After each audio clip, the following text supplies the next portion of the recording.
My story, The Man Upstairs, comes directly out of my childhood. I loved to watch my grandmother eviscerate the turkeys and chickens on the kitchen table. I was curious about all the innards that came out there. And so I stood around in the kitchen and I watched our star boarder eat his soup and the other victuals on the table when I was 10, 11, 12. And I began to imagine what kind of man this boarder was. He was the town barber, but he seemed terribly strange, and there was nothing about his background that I truly knew. So between my grandmother and the eviscerated turkeys and this strange boarder with a funny straw hat, many years later, I sat down and wrote The Man Upstairs.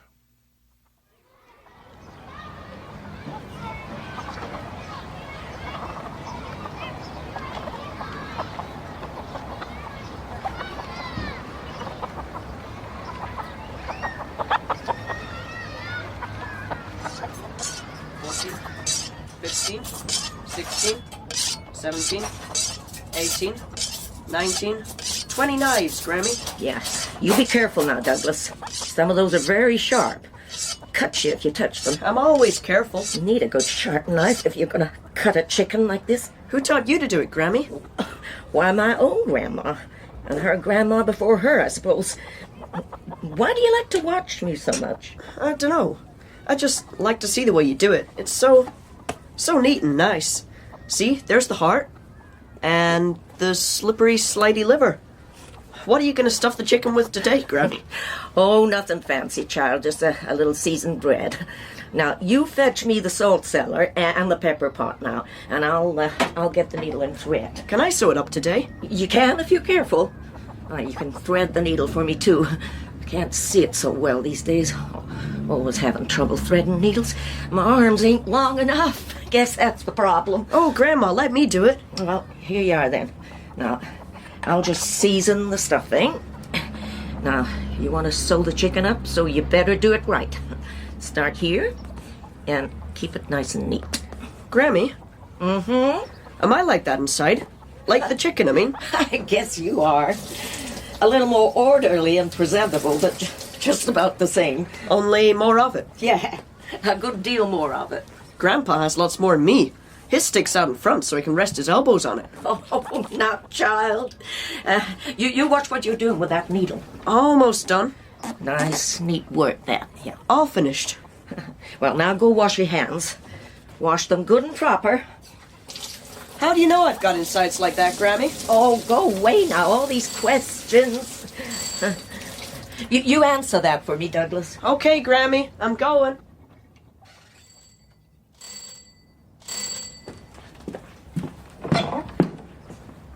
Good morning, child. Is the landlady at home?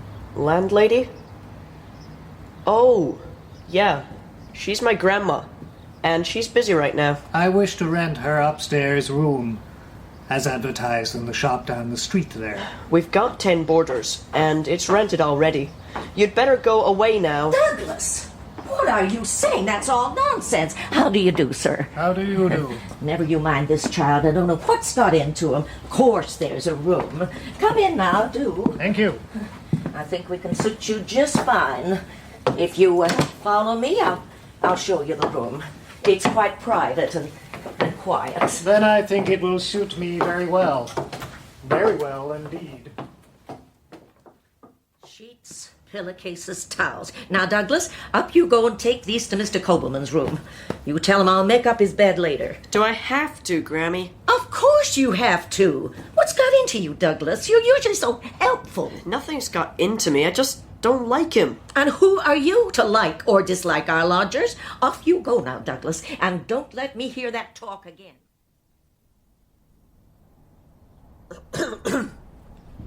Did you want something, boy? Here are your sheets and towels. I'm to tell you we eat at noon sharp, and if you're late coming down, the soup will get cold. Grandma fixes it so it will, every time. Well, I'll be on time then. Here.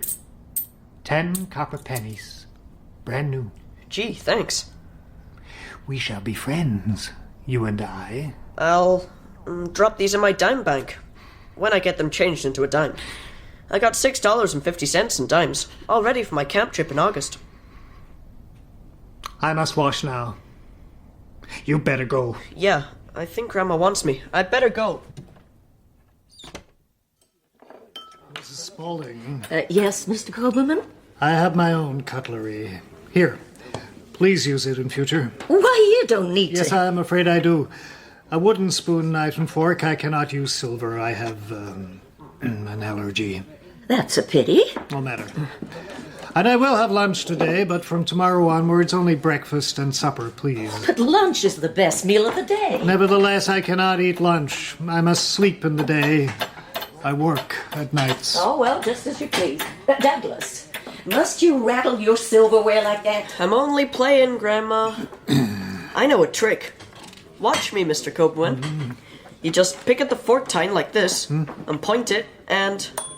hey presto. Now, here's dessert. Now, help yourself, Mr. Coberman. Douglas, what are you up to, child? Making magic. You press it on the table, see? And point it, and it makes a noise like musical dessert.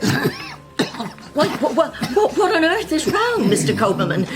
Don't you like my pumpkin pie? I cannot eat it. Why? What's wrong with it? There is nothing wrong with it, but I am full and can eat no more. Thank you. I must go now. Well, I'll be...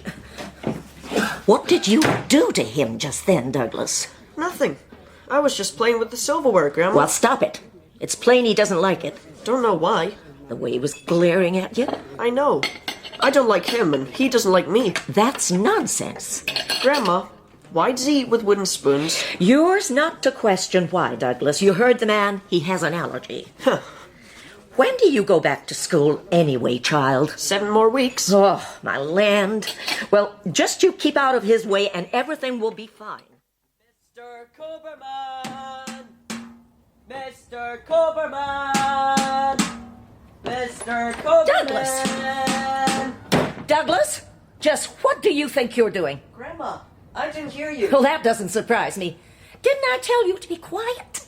Mr. Coberman works nights and sleeps all day. And if he isn't awake by now, But he isn't. He must be. It doesn't matter what I do, Grandma. It doesn't matter what noise I make or how many times I flush the toilet. Douglas, what have you been up to? But it doesn't. He never wakes up. Never complains. You listen now. There's no sound from his room. No sound at all. Well, that's a mercy. No, he's still sleeping. He must be deaf, that's all I can say. I don't like him, Grandma. I don't like what he does to the room. Child, he's done nothing to the room. I liked it best when Miss Sadlow lived there. But she's gone. And he's a darn sight neater than Miss Sadlow ever was.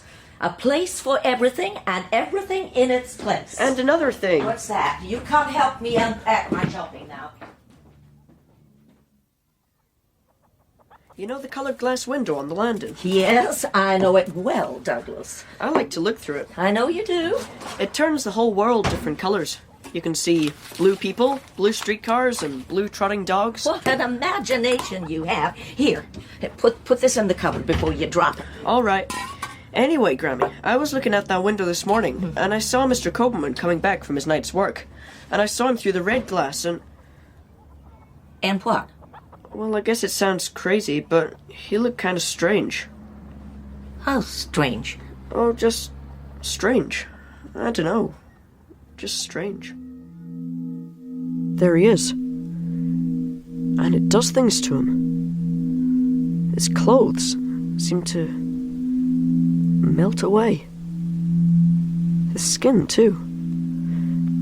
You might almost think that you could see inside Mr. Coberman.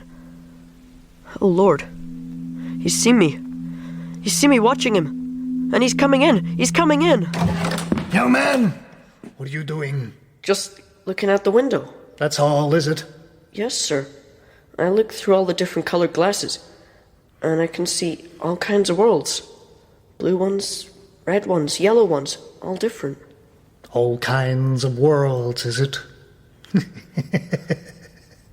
Yes. All kinds of worlds. You go right ahead then, Douglas. I must sleep now. I must go sleep. And then he went right into his room and slammed the door. He's tired. He works nights. He sleeps soundly, that's all. Do you think so? Sure, I think so. Now you run on out and play in the sandbox until supper time.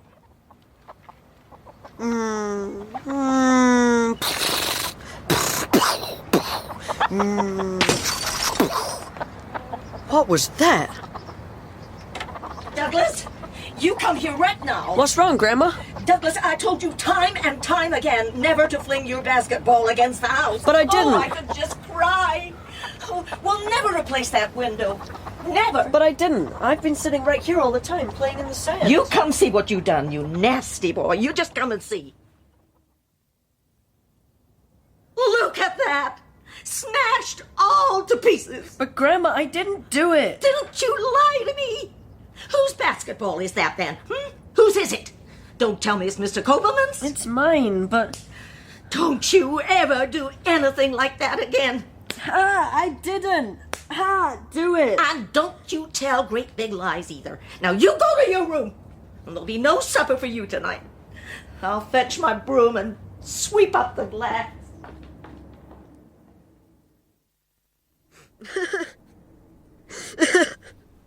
It was him. He did it. I hate him. And he hates me. I'll get back at him. Just wait. I've saved the colored glass. He doesn't like it. So I'll keep it. I'll hang on to it. And then we'll see. Grandpa. Hi, Grandpa. Well, hello there, you. Grandma cut chickens again today. It's fun watching. Aye, that's twice this week. She's the chickenest little woman. And you'll like to watch her cut 'em, don't you? Cold-blooded little pepper. I'm just curious. Oh, you are. Remember when that young lady was killed at the rail station? You just walked over and looked at her, blood and all. I wasn't frightened. There's worse things than a little blood. You're a queer duck. I guess you got it from your father, him being a military man and all, and you were so close to him before you came here to live. Gramps, Yeah? what if a man didn't have a heart or lungs or a stomach, but still walked around alive? Oh, that would be a miracle. I don't mean a miracle. I mean, what if he was all different inside? Not like me or you. Well, he wouldn't be quite human then, would he, boy? Guess not, Gramps. Gramps, you got a heart and lungs. Well, tell the truth, I don't know. Ain't never seen him. Never had an x-ray. Never been to a doctor in my life, come to that. Might well be potato salad for all I know. Have I got a stomach? You certainly have got a stomach, because I have to feed it. And you've lungs. You scream loud enough to wake the Crumblies. And you've got dirty hands. Go wash them. Dinner's ready, Grandpa. Come on. Douglas, get... Yeah. That young Miss Larson lived over the ravine now. Says here they found her dead 3 days ago for no reason. Just funny kind of tattoos all over her. And a facial expression that would make a Dante cringe. Hush now. You'll frighten the boy. Not him. And that other young lady, what was her name? Whiteley? Oh, she disappeared and never did come back. Then things happen all the time. Can't tell what happens to most of them. Anyone want more dressing? Oh, I don't know. A lot of sudden deaths hereabouts the last few weeks. Remember a week ago, Marion Bersumian died of heart failure. Well, maybe that doesn't connect up at all. I'd forget it if I were you. Otherwise, Douglas will get ideas. I'm not scared, Grandma. Well, let's not talk about it at the dinner table, Never can tell. Maybe we got a vampire in town. A vampire? Oh, go on with you. More sauce, Mr. Coberman? No, thank you. I have quite enough here. How would you get rid of a vampire, Granddad? If there was one. Oh, reckon we'd have to kill him with the silver bullets. Anything silver, for that matter. Vampires sure hate silver. How do you know? Read in the book once. I'll take some more of that very fine chicken, please. Do you really think there are such things, Grandpa? Well, now, we don't rightly know what a hobgoblin or a vampire or a troll is. Could be lots of things. What do you mean? Well, I mean you can't just heave them into categories with labels and say they'll act one way or another. That'd be silly. They're people. People who do things. Yeah, that's the way to look at it. People who do things. Mr. Coberman! Mr. Coberman! Wake up, Mr. Coberman! They've all gone out. Just you and me, Mr. Coberman. So wake up, why don't you? No answer. Just silence. You'll never wake up. Never. Which means that I could. Am I brave enough? Sure I am. Just like Grandpa said. Now, what do I need? Silver. A silver fork. And the colored glass, just to be sure. And the passkey. Grandma's passkey. Now we'll see. There he is. Hardly moving at all. Hardly breathing. Hello, Mr. Coberman? Hello? Mr. Coberman? Hello? Mr. Coberman, wake up now! Wake up! Fire! Nothing. Where's the fork? Now we'll see. If I just prod his cheek with it.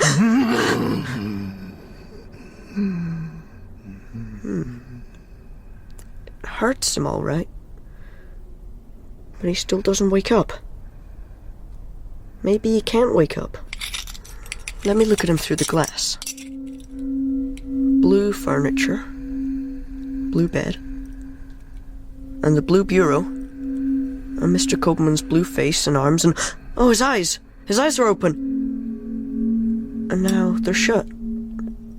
Take the glass away and they're shut.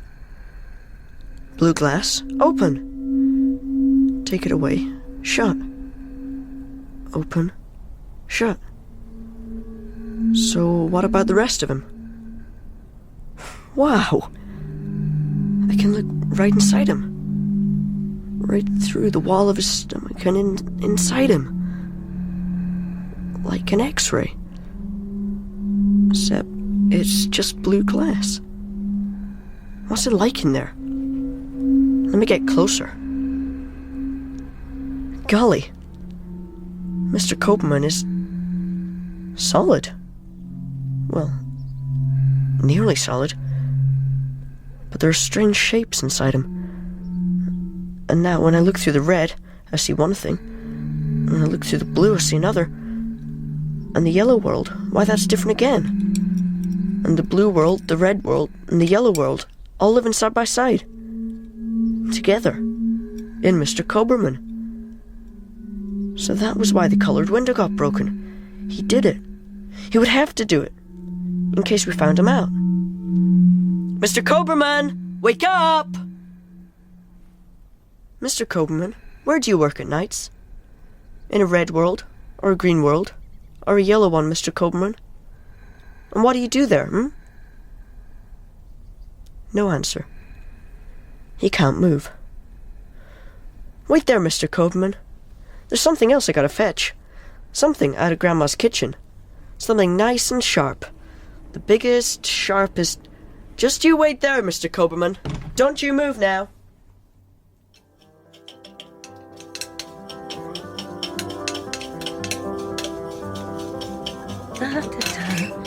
La la.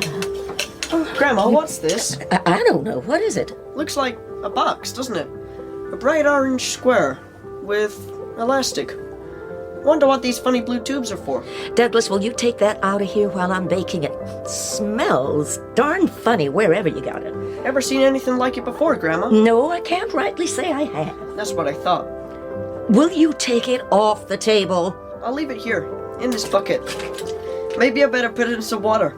That way it won't smell so bad. All right. Now scoot.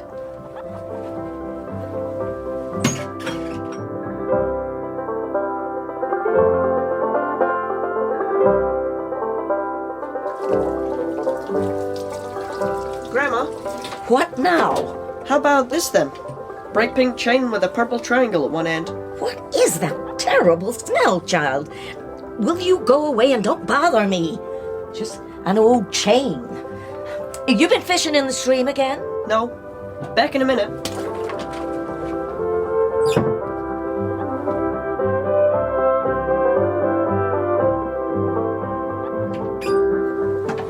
Where are you getting all this stuff, child? A ring, a square, a triangle, a pyramid, a rectangle, and a lot of other shapes. Looks as if they're made of some kind of gelatin to me. Now, where did I put the pastry brush? You know, you were wrong, Grandma. Wrong about what? About all people being the same inside. They're not, you know. Will you stop talking nonsense? What's got into you today? That reminds me. Where's my dime bag? On the mantle where you left it? Thanks. There's something else I've just got to do. Reckon I'd better do it before dark.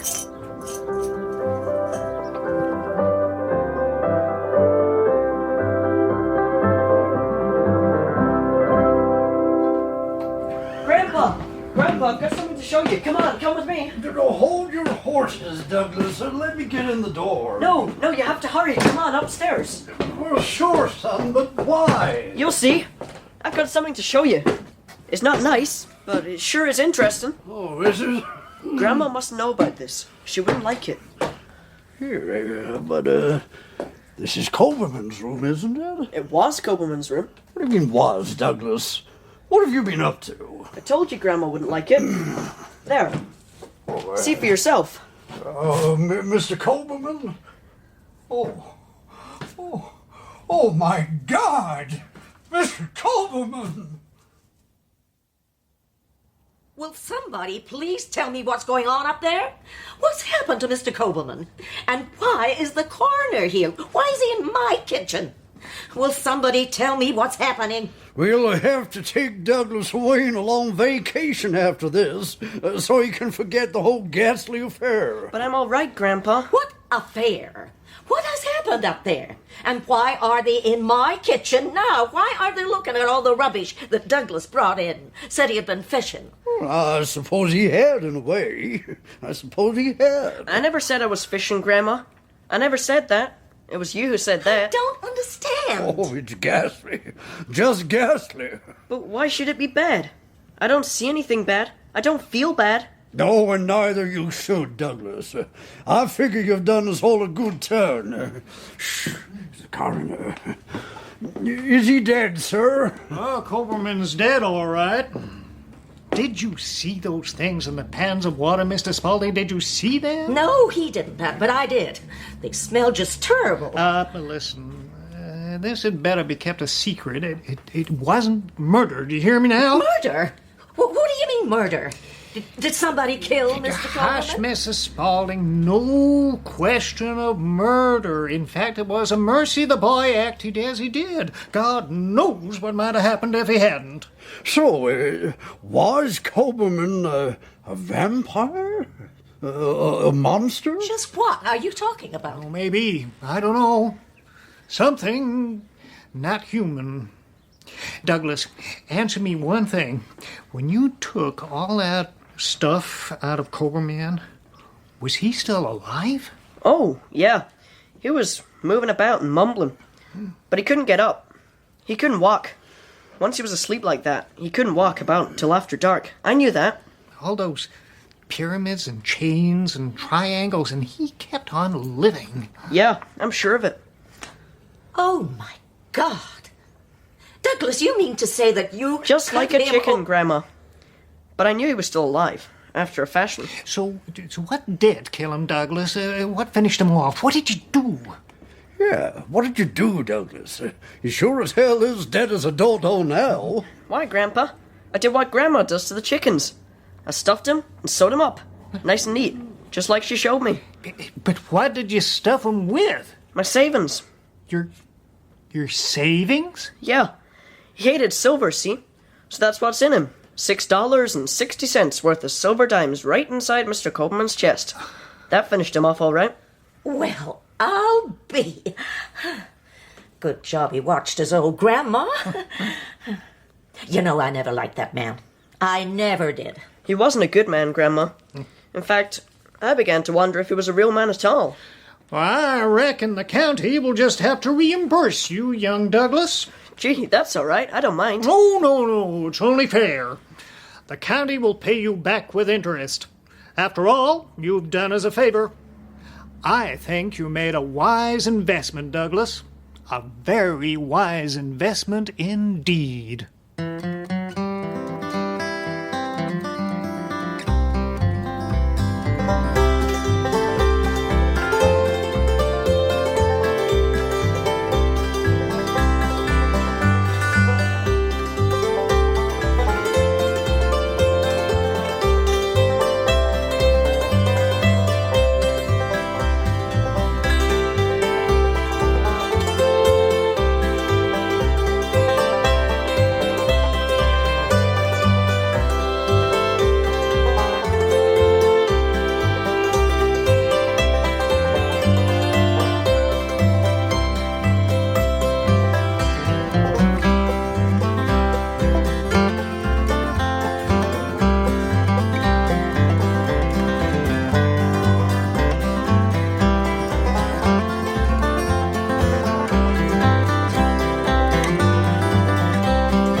In The Man Upstairs, the first of my new series of Tales of the Bizarre, Douglas was played by a talented young man named Jeffrey Lee.